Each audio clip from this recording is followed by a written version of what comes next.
Pop culture pastor. So, Cody, I have this idea for pop culture themed restaurants. Not like Hard Rock Cafe.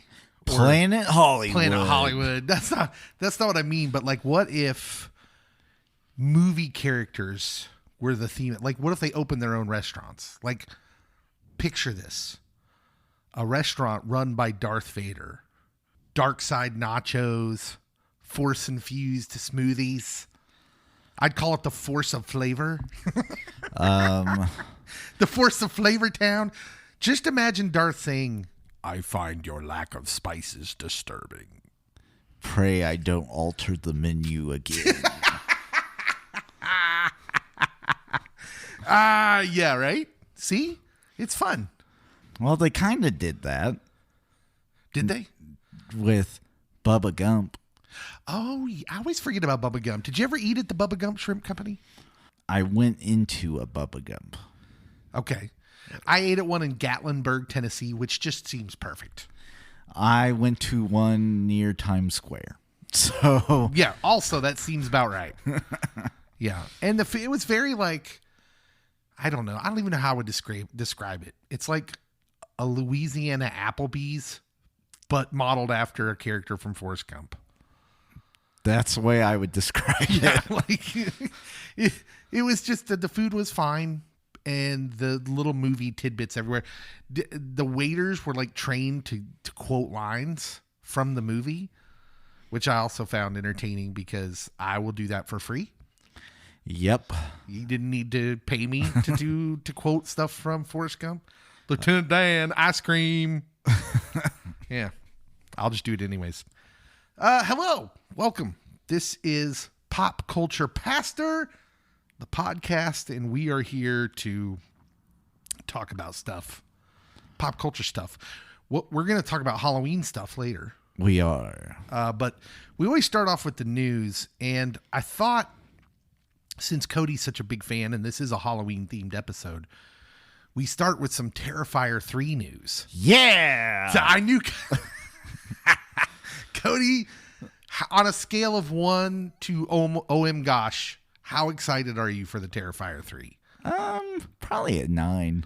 And people getting like scared or sick, like physically sick from the first scene of the movie and walking out, that's not dissuading you. Is that making you want to see it more? It doesn't make me want to watch it more because I actually am not a big slasher movie guy, but it doesn't dissuade me. I have been sending my wife a lot of Terrifier 3 related things. There was this picture some graffiti artist spray painted Art the Clown for a wall mural. They captioned it, "What if we kissed under the Art the Clown mural?" and sent that to her, and she's like, "No, we are not doing that." I love that your wife is the voice of reason in this conversation. So it's all her fault that I even like this. Yeah, because she's the scary movie person. Yes, and she literally made me watch All Hallows Eve, which is the first movie that he's in. Made me watch Terrifier 1, and then Terrifier 2, it just became pure gold.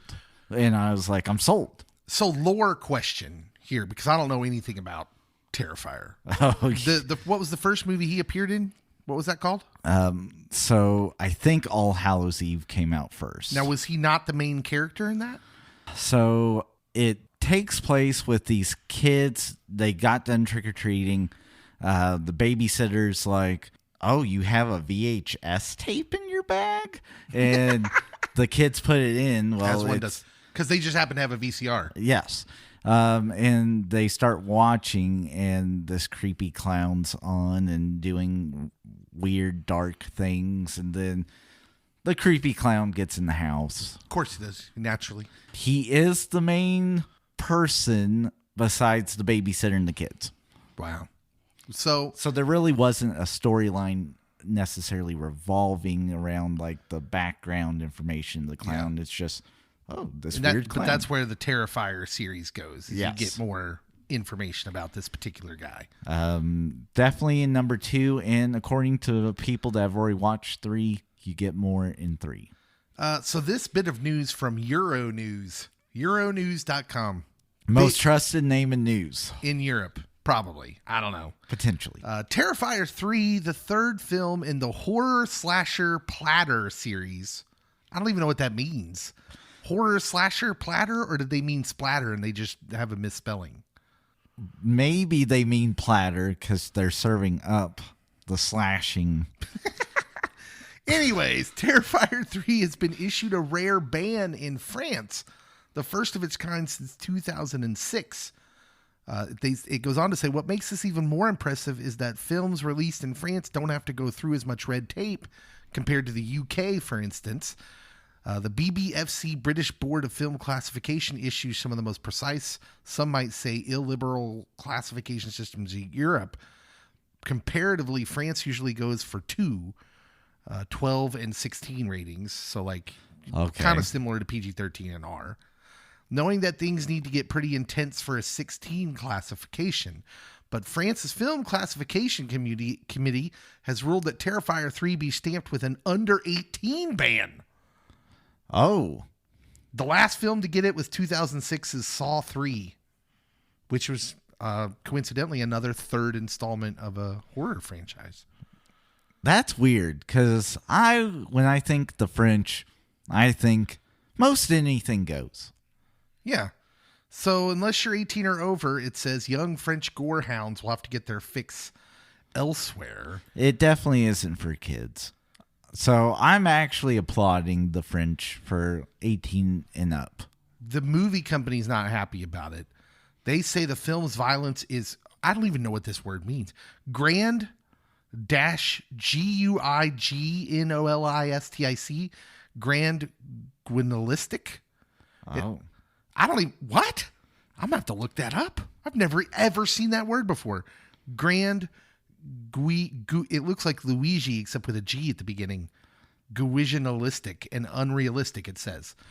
Yeah. They argued that viewers will have all the distance and maturity they need to understand and appreciate the artistic approach. Nobody that makes a movie called Terrifier 3 should talk like with those words. So they do make some choices in the Terrifier series that I'm like, oh, that actually is like, I think Marty would say this lone aspect is cinema. Mm-hmm. And even Art the Clown, the guy that portrays him in Terrifier 2, should get an award for bringing back Buster Keaton style of acting because he's silent. He doesn't talk. It's really just facial mannerisms and the way he contorts his body. So I've just been impressed with how much I've seen about this. So when you brought up Terrifier and Art the Clown, gosh, it must have been over a year ago. Yep. We did the Scary Movie pop culture draft. That was the first pop culture draft we ever did. And I think it was about a year ago today or around this time. So I think we did it around Halloween. And that's when I first remember hearing about it. And I thought, I'll never hear anything about that again.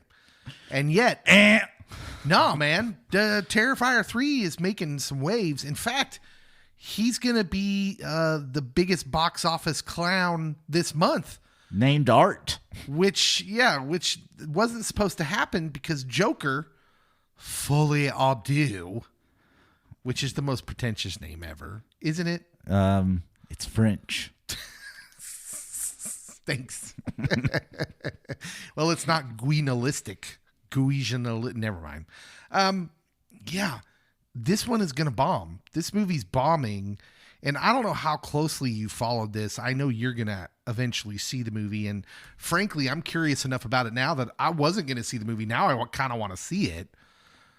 But there is a lot of rumbling out there that this movie takes the character of the Joker. Well, let's just say it. Let's just start with the slam first. Now, this is rumor. Nobody's admitted this. Nobody's proven this. This is just what people are saying.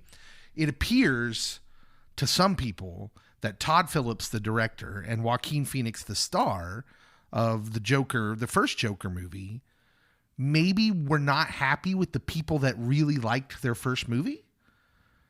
Am I saying that right? That's a rumor. Yes. It's not substantiated. It's alleged. And so that they did everything in their power to like kind of destroy the character in this movie. Like, and I'm not even going to get into, we haven't seen it, but I've heard some things online and I've seen maybe some of the scenes in question. It is interesting given that Todd Phillips, it was clear that Todd Phillips and James Gunn were not on like this close speaking terms of this. And Todd wasn't like reporting to the movie company as a whole, Warner Brothers, which, like, listen, Warner Brothers doesn't get much sympathy in my book because when they do get involved, they usually mess it up. What do you think about all this? Yeah. The one thing that really stood out to me with all the hype and drama since this movie came out is a lot of the fans pointing out you shelved and permanently banned Batgirl from ever being shown. Yeah. And from all accounts, it was at least enjoyable.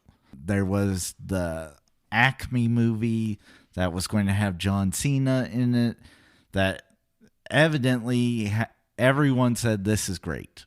Release this movie, and they shelved it for a tax write-off as well. You release this garbage because that's literally what critics and fans are saying. And so many people that I have followed that really loved the first one, which I really loved the first one, are saying like, why did you make these choices? Why did you make this movie? This is an abomination. Now, I will point out, Todd Phillips has said from the very first movie, this isn't the Joker like the actual Joker character. This is Arthur Fleck. I understand he Yes. says that, and I understand what he's trying to say, but that's not why it made $1 billion. Yeah. If you know anything about the characters in Gotham, period, from Batman all the way down to the lowest of villains, like, it's very much class warfare throughout Gotham. Part of the reason the Waynes, Thomas and Martha, get killed, well, they're rich elitists. And, Fascists. and have all the pearls. That's what they show with Martha every time. Single time Martha Wayne loses her life, we see pearls hitting the ground. It's true. It is. I mean, Catwoman, literally, like, how do you guys think you can have so much and leave us so little? Like, it's all about class warfare, the poor versus the rich, and being anarchist on both sides. Vigilante justice all the way around. Everyone has a reason for why they do the things they do. And in this political climate, yeah, you're going to identify with the reason why the Joker's here, or the reason why the Riddler's here, or even Batman. Like, we need someone to bring back some justice. Yeah. Vigilante style. Gotham is the Wild West. Yes. It's the same thing. There's no difference in the stories that surrounded guys like Wyatt Earp, for instance. Wyatt Earp is Bruce Wayne. He's Batman. Yes. As far as pop culture goes. And so, yeah, like, it is about that. But the weird thing about this is, so the first movie cost $60 million to make. It made $1 billion, $1.1 billion. This one cost over $200 million to make. I don't know why it costs so much. Well, the actors made, Todd Phillips and Joaquin Phoenix both made way more on this movie. Lady Gaga got paid $12 million. I saw that. Yeah. And there's stories about screenings of this movie where with each successive musical number, more people would walk out.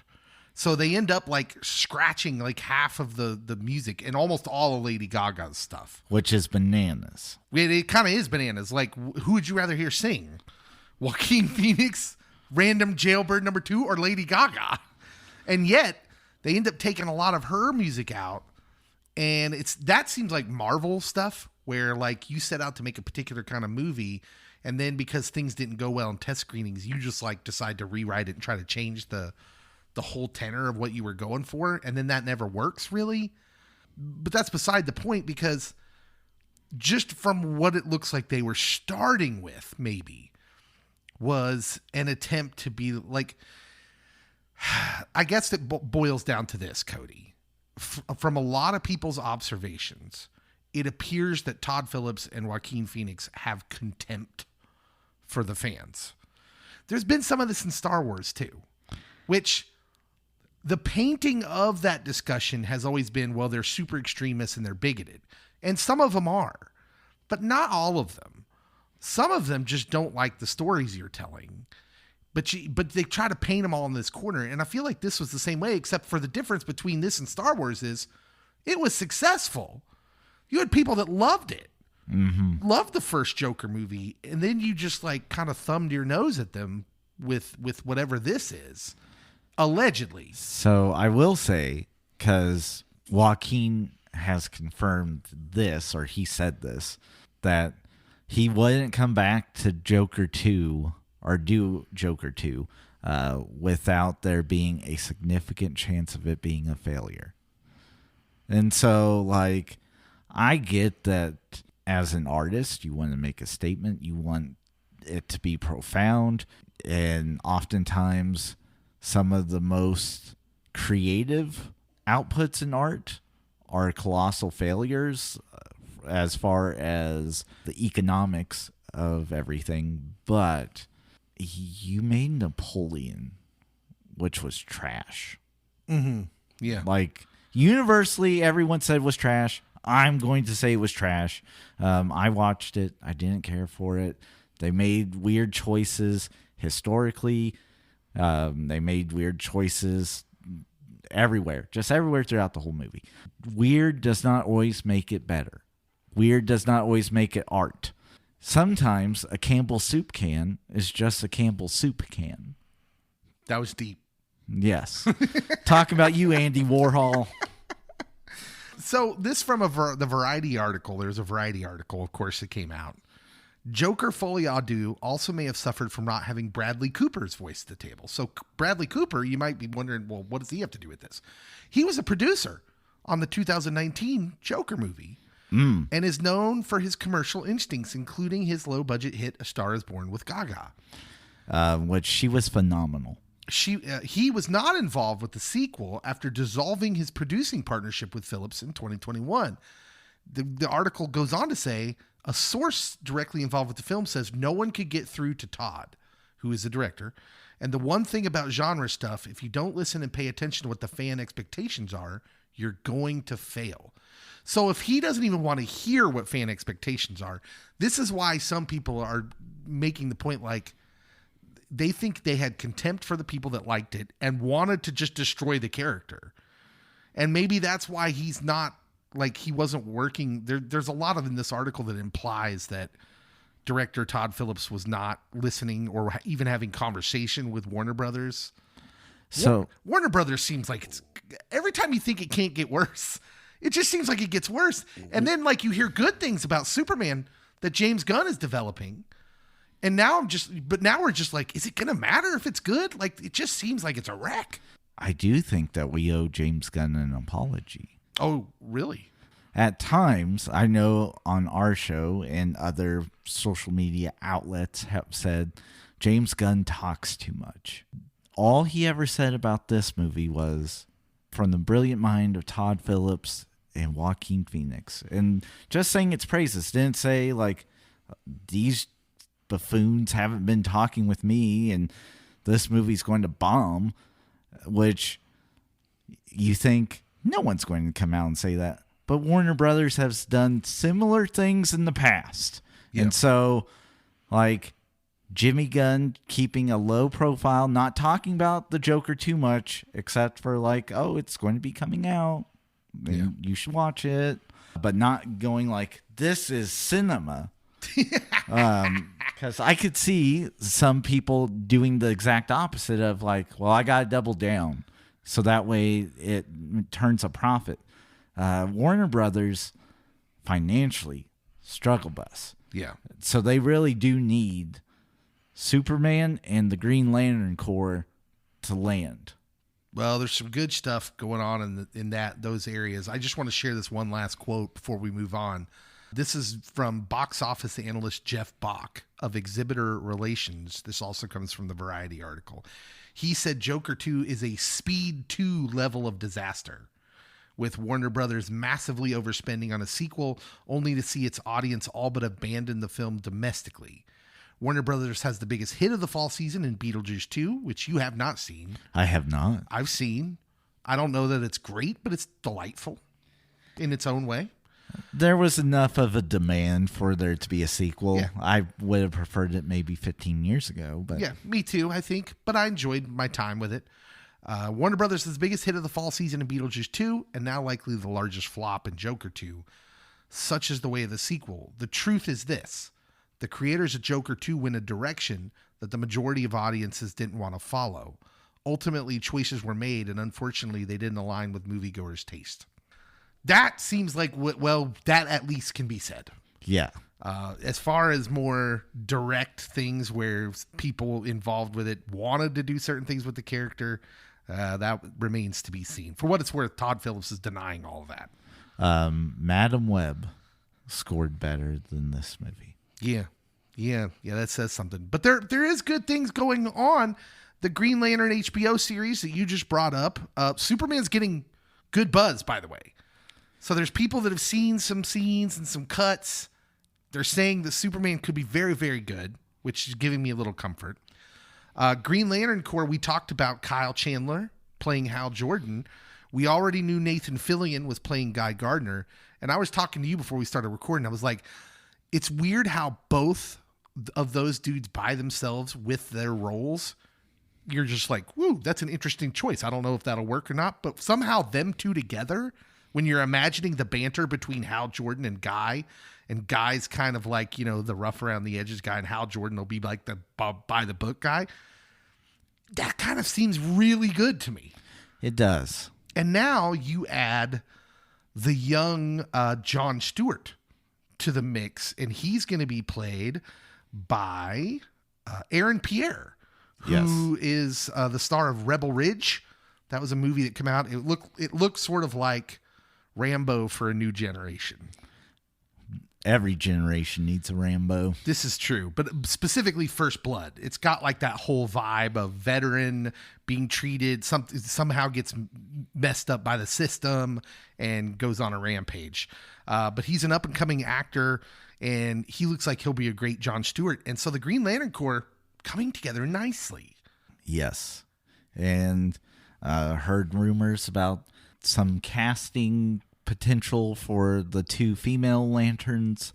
And so I think there will be even more buzz coming soon. Yeah.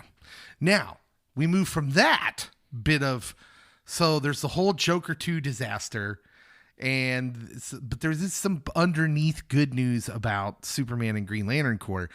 But you think, wow, with this disaster going on over at Warner Brothers, maybe the focus, Marvel's kind of under the radar. Maybe Marvel's kind of getting their stuff together. Oh, no. Literally before we recorded this, there's some bit of news that was dropping today. And it is this. You ready for this? I am. This comes from the Cosmic Circus's Alex Perez. Fielding reader questions for the site's monthly Q&A, Perez was at one point asked, will the Reed Richards and Victor Von Doom dynamic in the MCU Secret Wars be any bit close to how important and impactful it was in the comics? Here's what he had to say about that. It's going to be hard if I'm perfectly honest with you, mainly because Doom and Reed don't really interact in the Fantastic Four movie. And he goes on to describe it as more of a Thanos and Tony Stark relationship where they know of each other, but it's not really a thing. And he kind of explains, and this guy's a big scooper, so he's got some sources. He kind of goes on to explain that they're not going to have the comic book relationship where Victor Von Doom and Reed Richards go way back. And once again, I'm sitting here and I'm like, Marvel, what are we doing? Like, that is literally one of the defining things about both of those characters is that there's this rivalry between them that goes way back to college. It would be like if Magneto and Charles had no connection whatsoever. It's literally if like Batman and Joker weren't arch nemesis. Like what? What is happening here? I don't understand this, Cody. This is just weird. And I don't know. I just don't know what to think anymore about these things. I don't know, man. I'm worried. I'm worried. Yeah, that bit of news is bothersome. Unless we're going with what you have said all along, that this really isn't Doctor Doom. And then that will play out okay. Yeah. Okay. It'll be weird, but it'll play out. Yeah, there's two possibilities here. But unfortunately, I would like to say the first possibility is not going to be the one, because I have such confidence in Marvel that I know that they just wouldn't mess up this colossally. But in order to do that, I would have needed the last 2 years not to happen. There's two possibilities. The first one is they're really messing this up. Or two, they're letting all this stuff out there in this weird attempt to try and fool us into thinking that RDJ is playing the real Victor Von Doom when he's not going to be. He's going to be a variant. Like, there's going to be something weird, like Tony Stark was an orphan or something and fell into the Doom lifestyle. I don't know. Who amongst us hasn't fallen into the Doom lifestyle? Heard it 100,000 times, Cody. It happens all the time. You know, 1 minute you're an orphan, the next minute you're the son of a powerful magician / nobility in a country called Latveria. Happens all the time. And you live in a castle. As one does. Maybe you're the descendant of Morgan Le Fay. Who knows? For sure. and you're the perfect marriage of magic and technology. It's best of both worlds. I am excited about that's why, like, the Doom character is so cool. They just better not mess this up. They messed up Kang. So right before we get on to record, you saw that Kang was trending. I did. And what did Marvel say? Refresh my memory. Because Marvel made a statement? First of all, this is old news. Like, Marvel, what are we doing? Why are we commenting on this now? But go ahead and tell us. There wasn't enough hype around Kang, and so they shifted. Yeah, that's why they shifted. Not because Jonathan Majors had legal problems. Not because they so fumbled the bag with the storyline. It was, people stopped caring about Kang. Marvel has a villain problem, notoriously. But one of the few villains you have that's a big name is Kang. You can't mess that up. It's like messing up the Joker. Yeah. Well, it's left them in a position where, like, I'm going to tell you this. If they fumble Doctor Doom, it's over. Over. It's Jover, Cody. It is absolutely done. If they fumble this, there's nothing left. You've ruined all the villains. Like what they did to Gore, there should be prosecution. I mean, Taika Waititi should not be walking around as a free man. I do think that, if it does fail, which I don't see how it does because RDJ will bring in eyes, but I do think that maybe we dissolve major universes and have some smaller ones. Like, here's Gotham and Gotham adjacent. Yeah. They'll lean hard into the mutants. They'll just be like, all right, well, it's a good thing we got these X-Men. Let's just leave all this other stuff we messed up over here. Yep. Let's redo all the X-Men movies. Yeah. All right. We're gonna end the news discussion and go into our main discussion. We're talking about our favorite pop culture surrounding Halloween. Not necessarily scary stuff, but we could talk about scary stuff if that's Cody's bag. Yeah. We'll be right back.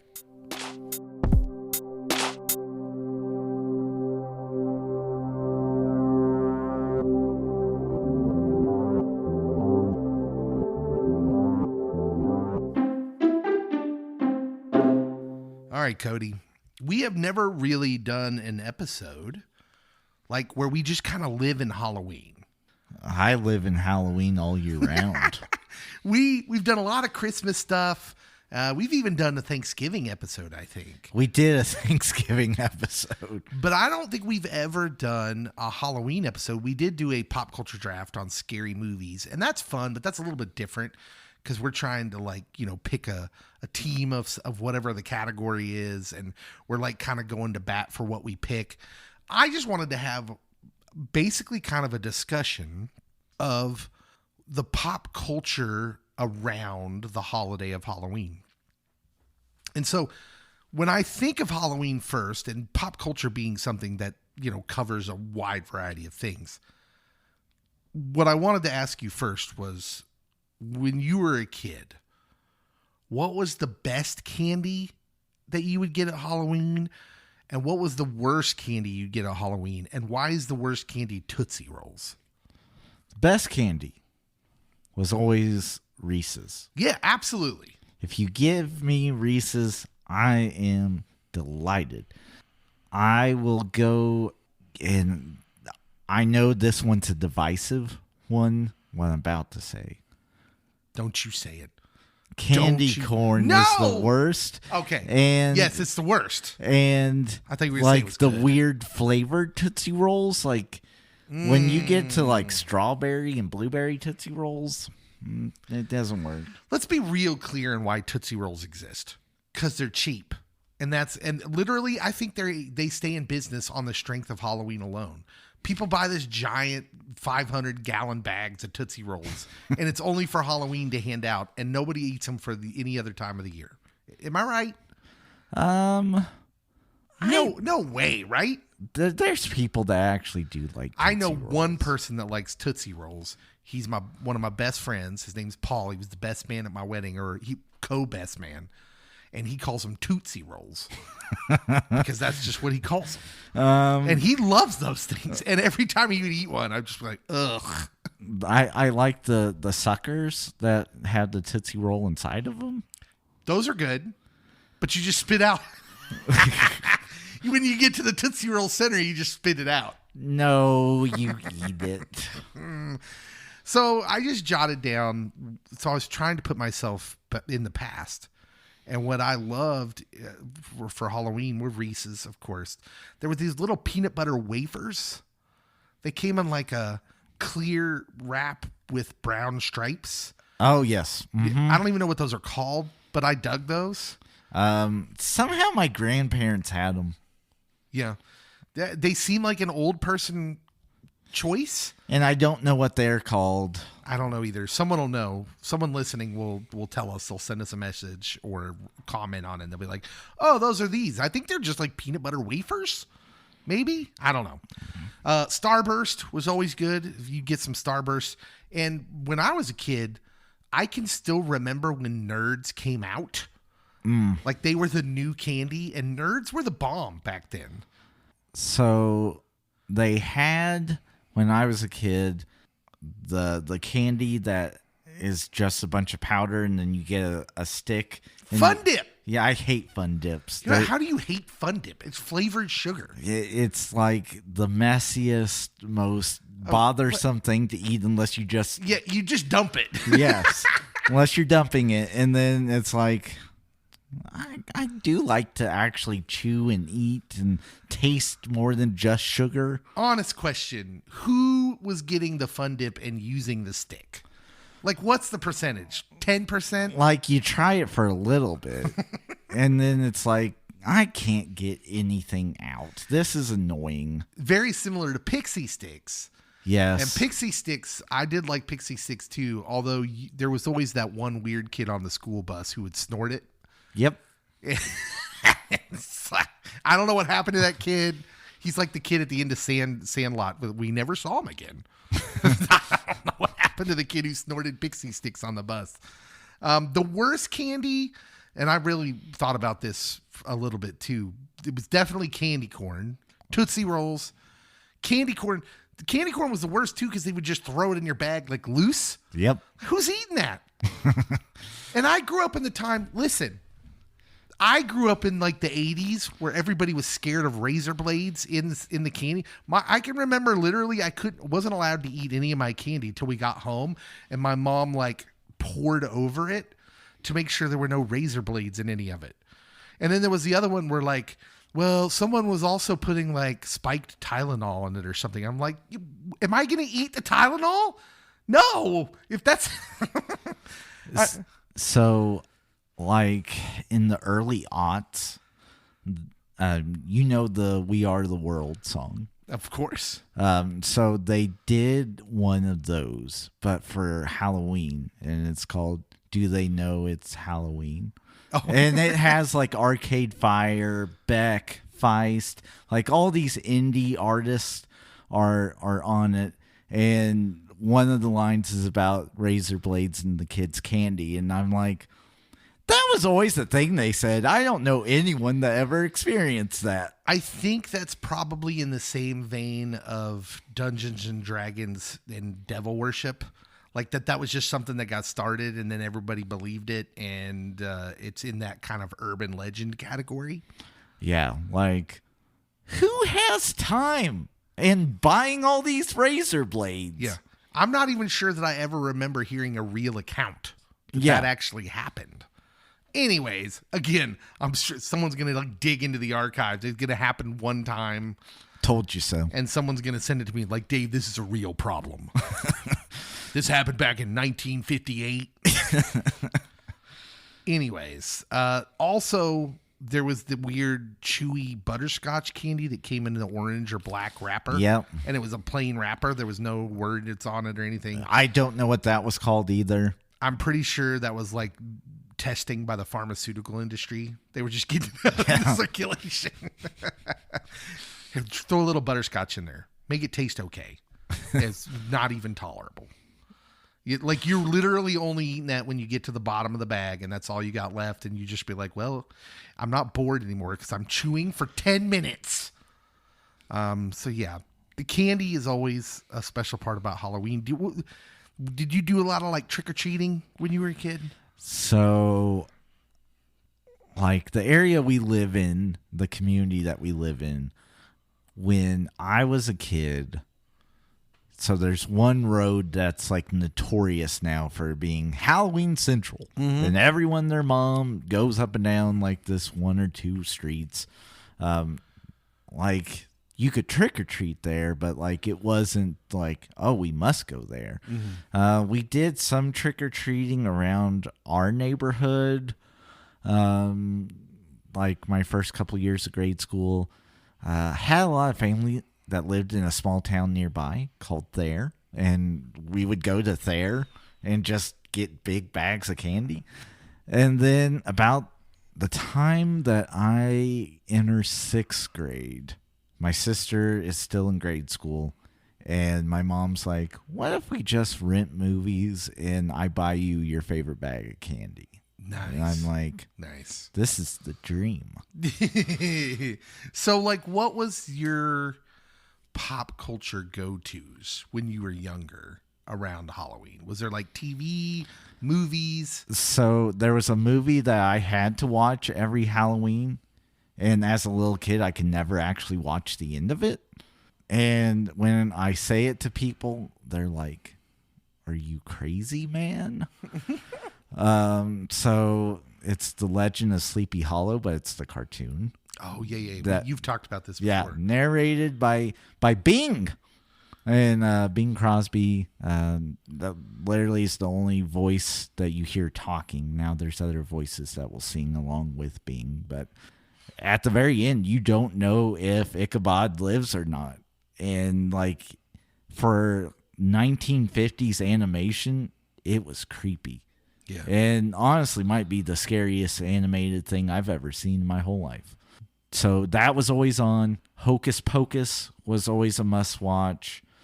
So those two things definitely. And then, so I grew up with Beetlejuice. Mm-hmm.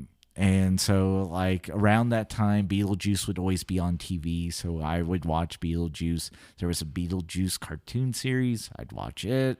And then there were like all these shows that were kind of Halloween-esque themed. There was this cartoon called Ah, Real Monsters, and loved that one. Kids growing up in the 90s will be like, hey, that was great. And then there definitely was a culture around Halloween, because Halloween Town was also a movie that people watched, and there would always be just like these big movies that would come out that were supposed to be the scariest movie of the year. Yeah. Comes out right before Halloween. Yeah. like Beetlejuice, I struggled with where to put that one, whether I would consider myself a young kid or a grown up, because I'm a teenager, I think, when Beetlejuice comes out. I wouldn't even say that's Tim Burton's best like Halloween themed thing. For me, it's The Nightmare Before Christmas. I'm not a big Tim Burton fan, but I think Nightmare Before Christmas is the second best thing he's ever done, behind Pee-wee's Big Adventure, naturally. I think Nightmare Before Christmas is great. Yes. Because it, ties one of my other, if not my favorite holiday, even when I was a kid, Christmas, into that story. The music's fantastic in that movie. I will also say, like, the 90s and the aughts is like Tim Burton fest. Like, in the 80s, people were like, I don't know about this guy in these movies. But, like, by the end of the late 90s, oh, Tim Burton, that's a quality guy. And Johnny Depp's going to be in this film. Like, people liked Edward Scissorhands, but they, like, behind closed doors, like, he's so odd. No, I can remember growing up and like Edward Scissorhands was advertised to come on next, and my mom being like, that movie's so weird.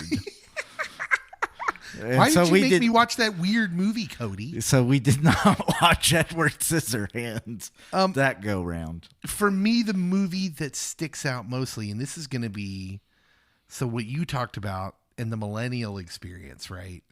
With like the Tim Burton kind of atmosphere around Halloween, which it makes sense, man. Tim Burton just kind of owns that space in that era. But for me, I've got like the perfect 80s kind of fit in my era too. And the interesting thing about it is it's a movie that a lot of people haven't heard of. It's called Monster Squad. It came out in 1987. It's got a 56% on Rotten Tomatoes, and I'm going to find every critic who gave it a negative review. Is this the people that Michael Jordan went against in Space Jam? No, it is not. It is not the Monstars from Space Jam. This came out long before that, 1987. Here's the blurb.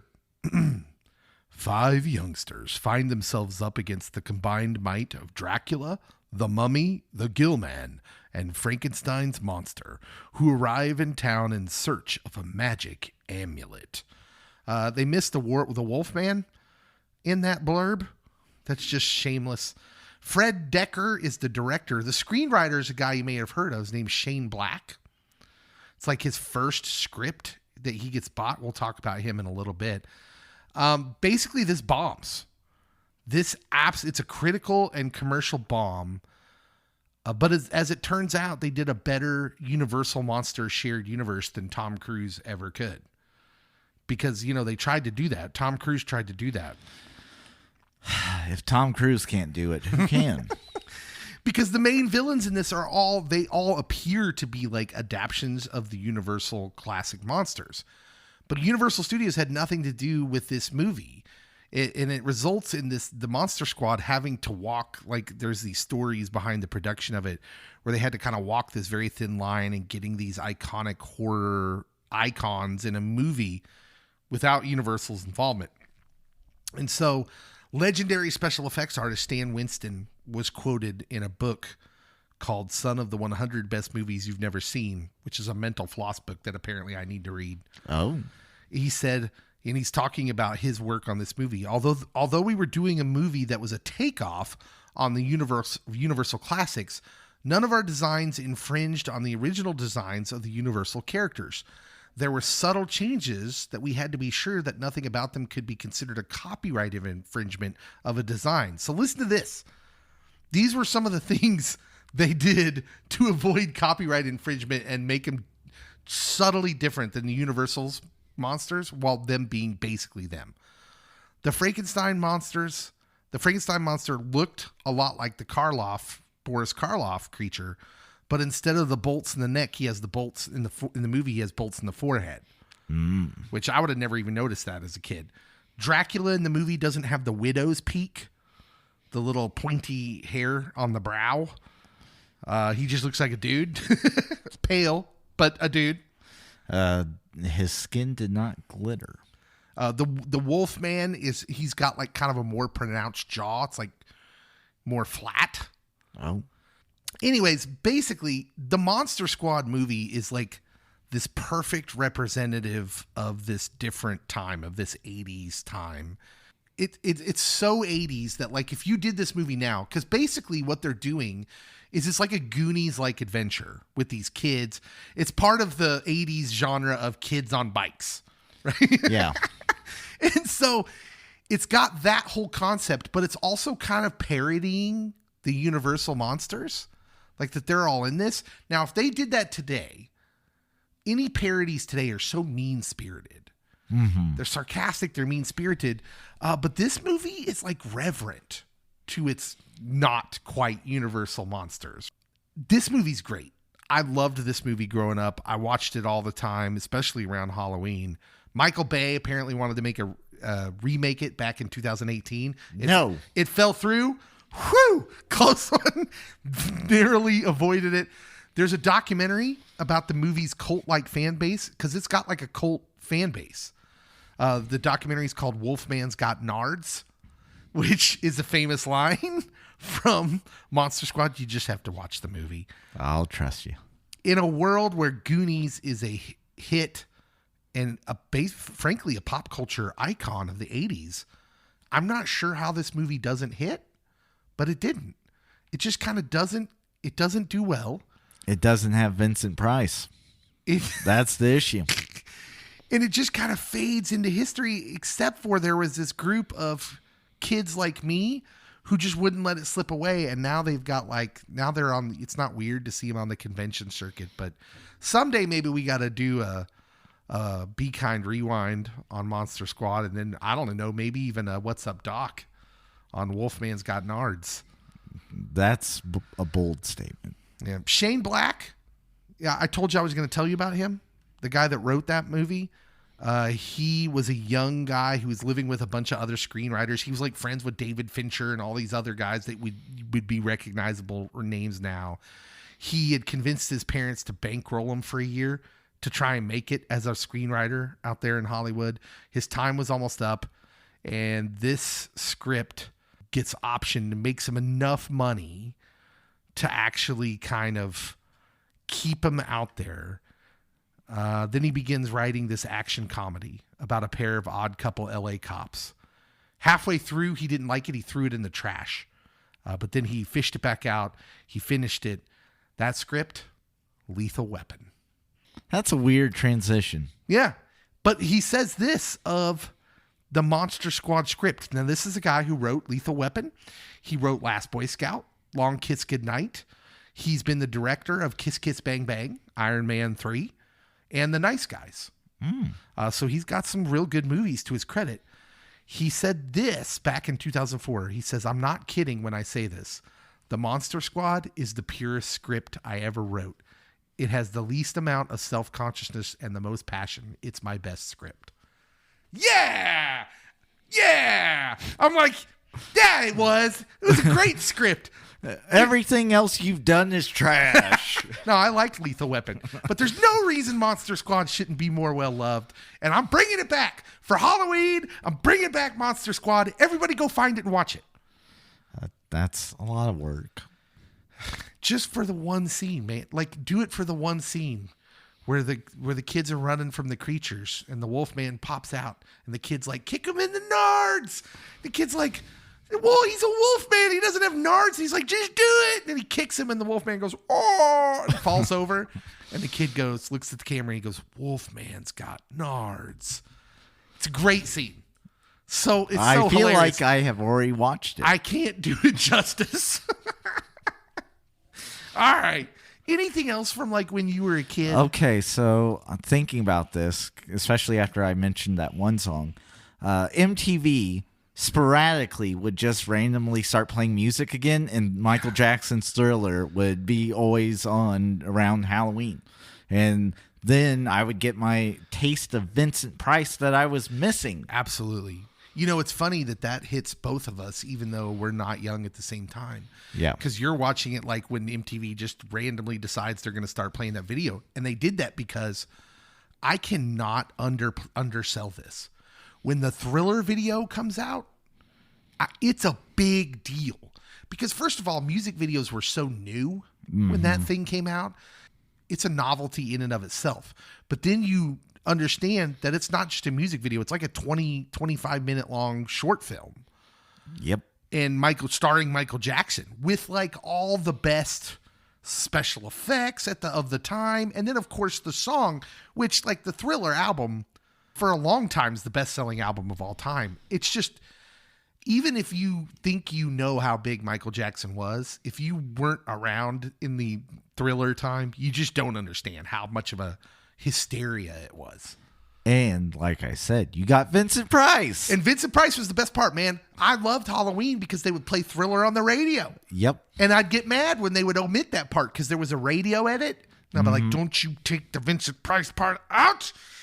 Darkness walks across the land. The midnight hour is close at hand. Vincent Price ruled, man. Yes.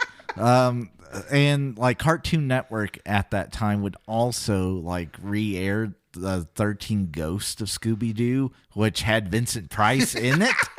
And I'm like, this Vincent Price guy, he's talented. And little did I know, he actually made a ton of great movies back in the day. So He did.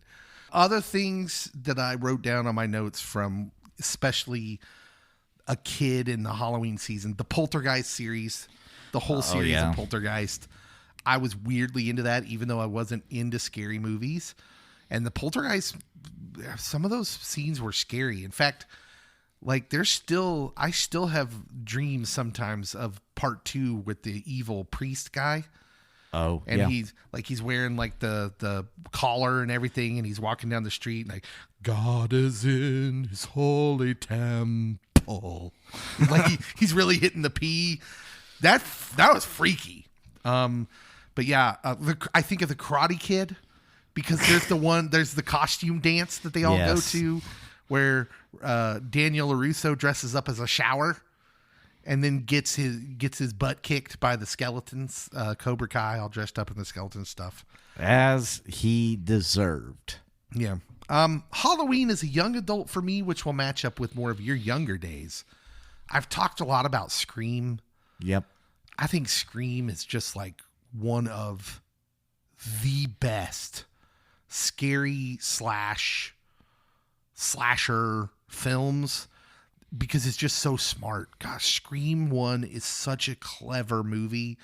Just totally rewrites the way they're doing horror movies at the time. Although the horror genre tends to do that. Yeah.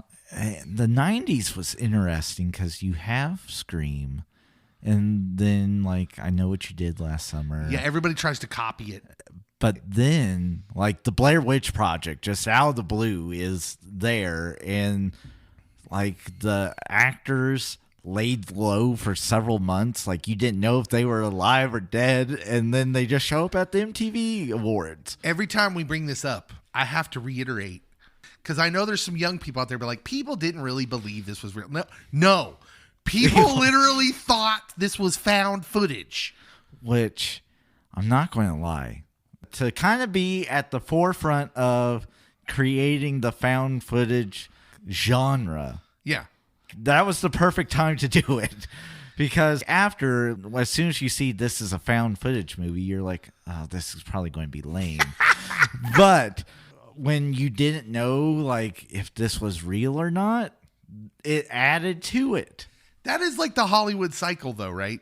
Yes. Someone does something that's really groundbreaking, clever, and new, like Scream, and then you have to suffer through the cycle of it.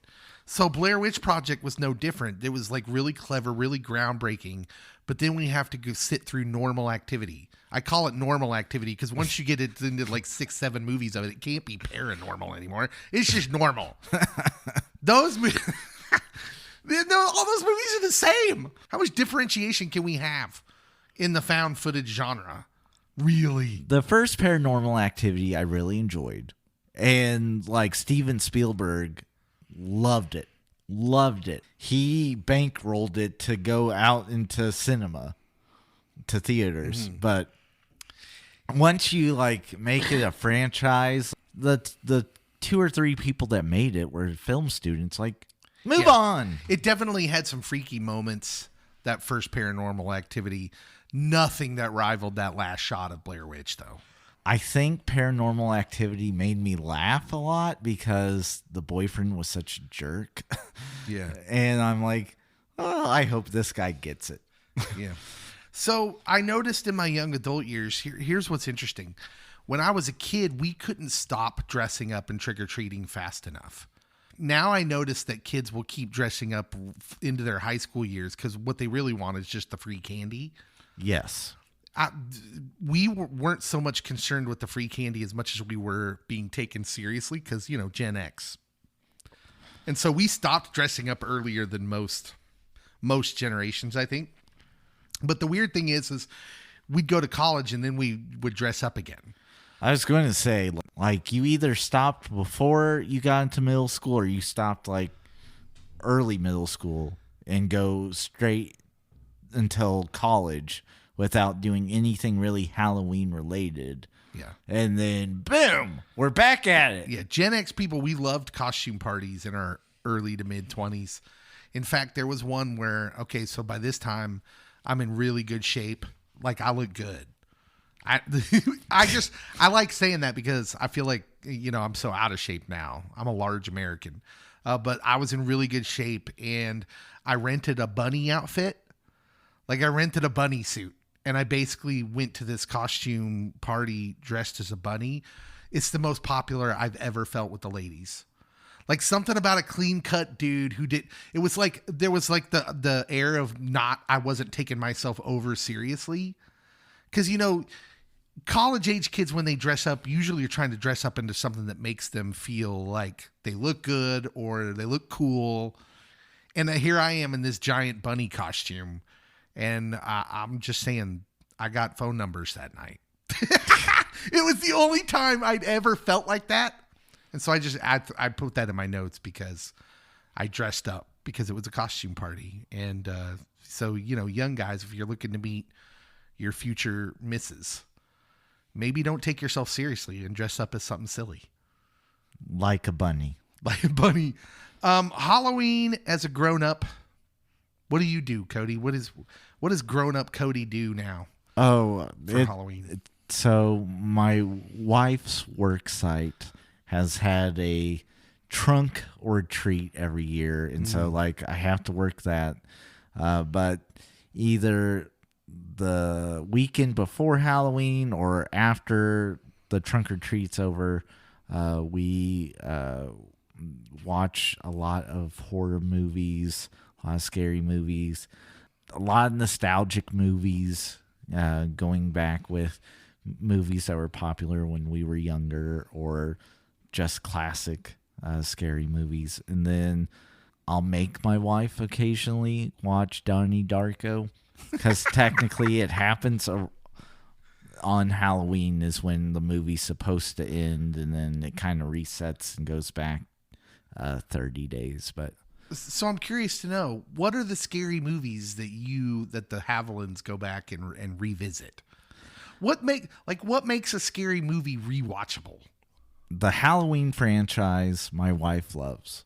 And so, like, all the way back to the old ones? The OG 1 and 2. Wow. And then, like, she'll make me watch some of the weird ones that happened, like, in the 90s. H2O. Oh, wait, well, no. What about Freddy and Jason Go to Hell? You remember that one? Yeah. I saw that one in the theater. Oh, I'm glad that I didn't have money to waste. So, the Nightmare on Elm Street franchise, Ooh. Friday the 13th franchise, like the classic franchises from the 70s and 80s. Scream movies, you betcha. And then, like, if I have the remote, I'll try to sneak in some Hitchcock movies. Oh, wow. Okay. I like Alfred Hitchcock movies. Spellbound is criminally underrated. Gregory Peck there you is go. in that one. And then, like, she'll watch all these Shudder films and IFC films, and we're just like, oh, that was bad. Or, oh, that actually wasn't too bad at all. Yeah. Why do you think they haven't tried to reboot Nightmare on Elm Street? That seems like it's fresh for a reboot. Well, it's such a scary concept. They did some. I mean, like a complete reboot. Just Reese tell the story. So I don't think that the one that had the guy that played Rorschach in I Watchmen, forgot they did that. Yeah, they did it. They did that, didn't they? And they kind of went more into Freddy's background. It was okay. It wasn't great. Yeah, I think what made the original scary was you didn't need too much in the background there. Yes. I mean, he's literally a monster that gets you in your dreams. That seems pretty scary. He got Johnny Depp. Johnny Depp doesn't make it very far into that movie. Nope. They did not have to pay him the big bucks. But yeah, that movie freaked me out. You know, there is a scary movie. I don't think of scary movies as being repeat watchers for me. One, because I just don't enjoy them that much. But there is a scary movie I have rewatched several times, and I just think it's I think it's very well done. And I know some people are going to get mad because they're going to be it's a remake of a foreign film. Oh, I thought you were going to say Ernest. No, it's a remake of a foreign film. They're going to be like, well, the original was better. And I'm like, well, yeah, probably. But The Ring, yeah. I just thought that was a really good movie. Really scary, really well done. And I'm not really a scary movie guy, but I just think The Ring was good. Freaky, scary. So I think when scary movies are done well, it brings out the full range of emotions. Mm-hmm. And it leaves you a little on edge afterwards, either because this could possibly happen or what did I just witness? Usually, if they do franchise, it's like the first one or two that's really good, and then it's like, okay, why are we beating this dead horse continually? Yeah. So, just to save you some time, kids, just watch the first couple, call it good. As an old person, my Halloween season, obviously taking my kids trick-or-treating, that's always interesting and fun. You buy the candy from the store that you're going to hand out now, and you intentionally buy a huge bag of stuff you like. Yep. And you hope there's some left. Like maybe you get a little stingy. Well, with where we live, kids don't come up. Yeah, we don't really have a lot in our neighborhoods because that big neighborhood that Cody was talking about now is the spot. Mm-hmm. There's people who give away packs of ramen. Yeah. On that route now. Cans of pop in the past. The thing I think about now, which is, it makes sense because it takes me back to the 80s, is Stranger Things. I think Stranger Things is like, when I think of Halloween now, I think of Stranger Things because there is actually the start of season 2 starts in and around Halloween where they're all dressed up as Ghostbusters. Yeah. Mike Flanagan Netflix shows. Yeah. All of them are scary based and bring about feelings of Halloween. I was just thinking the other day that I think I need to rewatch Midnight Mass. That has been all over my ex recently, or Twitter. I think people are just now. Some people are just now discovering it. Yeah, maybe just now discovering Mike Flanagan as like. I'm not going to say everything he does is gold, but it's interesting. Everything he does is interesting. Yes. I really like the Haunting of Hill House and Bly Manor, and then Midnight Mass was like Chef's Kiss, and then The Fall of the House of Usher was brilliantly done. Yeah. And I would reference the Usher meme of watch this. And my wife hated every episode or the end of every episode because I would do that. Any other TV, like, is there episodes of TV that you remember of Halloween? Any TV shows? Every year, specifically, the Simpsons would advertise their Halloween Treehouse of Horror. Yep. Yeah. And so that was always a big thing, even though I can only remember like watching it once or twice. But that's because my parents didn't watch The Simpsons.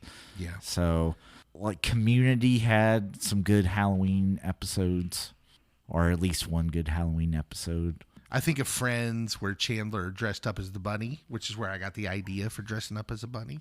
Like whenever a TV series does a holiday episode, usually it's either going to be really good or it's complete trash and you might as well just skip it. Yes, exactly. There's no in between of, oh, that was okay.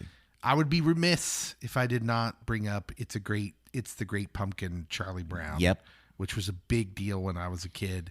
Follows the children of the Peanuts comics as they celebrate Halloween, while Linus kind of takes himself out of the celebrations to wait in the pumpkin patch for the mythical Great Pumpkin. The sequence, there's a sequence following Snoopy as World War I flying ace going up against the Red Baron, which reminds me of there was a Christmas album of Snoopy and a song about the Red Baron, which I had on vinyl, which I wish I still had. I can still Probably worth millions. I can still hear the beat of the song in my head. I loved it. Absolutely loved it. But that was such a great show. And now that I'm an adult, I can see that like the whole thing's about faith, which is just fantastic. Old Chuck Schultz. Charles Schultz was a religious guy, and so he did not miss a chance, did he? Yeah. To really put faith stuff into pop culture, which is the kind of stuff we really like here, is this idea that, hey, like Charles Schultz didn't have to throw a Bible at anybody. He could teach you things about faith just through the stories of his characters. And it's just really good stuff. So loved It's the Great Pumpkin, Charlie Brown. It's a classic. And they would advertise it every year on ABC. You know what time of year it is. And then like they would show it. Yeah. And like it was supposed to be must see TV, and a lot of people would tune in. I know we did a lot when I was little. Yeah. What do you guys like come Halloween season? Is it something you think about? Do you have specific pop culture you're into around this season? It feels weird because it's not quite like Christmas where you're really into watching all that stuff, and there's not as much material unless you're just going to go straight horror movies.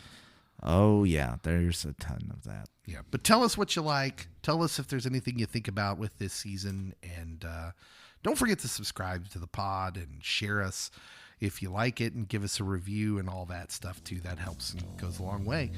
We'll see you next time.